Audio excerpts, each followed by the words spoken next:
All right, so you're from Boston. Thanks for visiting LA.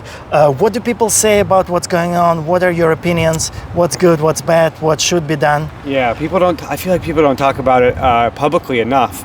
But I think it's pretty widely known that, Ukraine's kind of fighting for its territory after Russia kind of just went after them for no reason one day. Even though in the news it keeps going back and forth with what Donald Trump is saying, but I think people pretty much know that Ukraine is, I think there's a lot of support for Ukraine. We see Ukrainian flags in people's windows all the time, or in just Boston? the yellow and blue on Boston is holding the fort. Boston is holding it strong. Thank you, Boston. Definitely a lot of. That's where it all started. That's where fight for independence of United States, right. the Boston Tea Party. Those pesky immigrants. Exactly. They did the right thing. Exactly.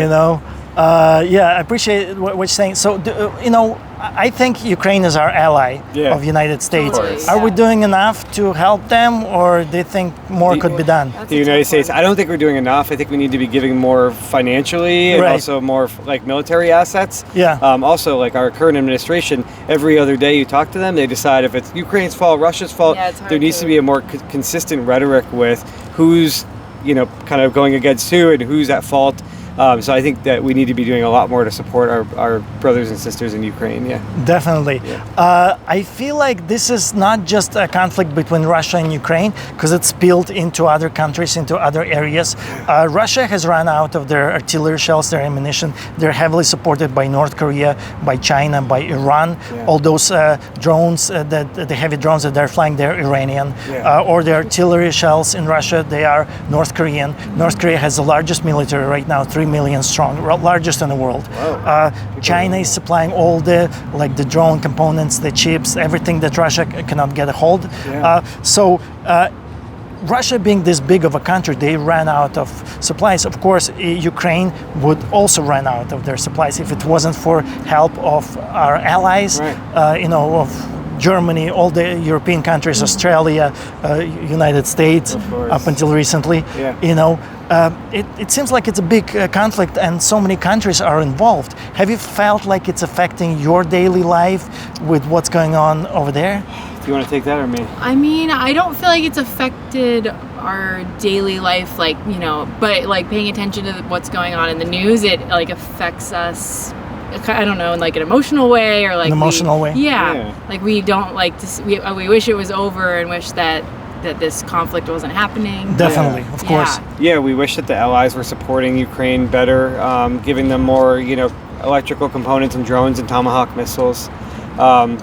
In terms of our day-to-day, it doesn't affect us much. I'd say probably the most for the average American taxpayer is it's affecting where our tax dollars go if we give financial aid to Ukraine, but we're happy to do it. It's not something that we feel necessarily. And we're happy to give that financial aid too, but that's just in terms of our day-to-day.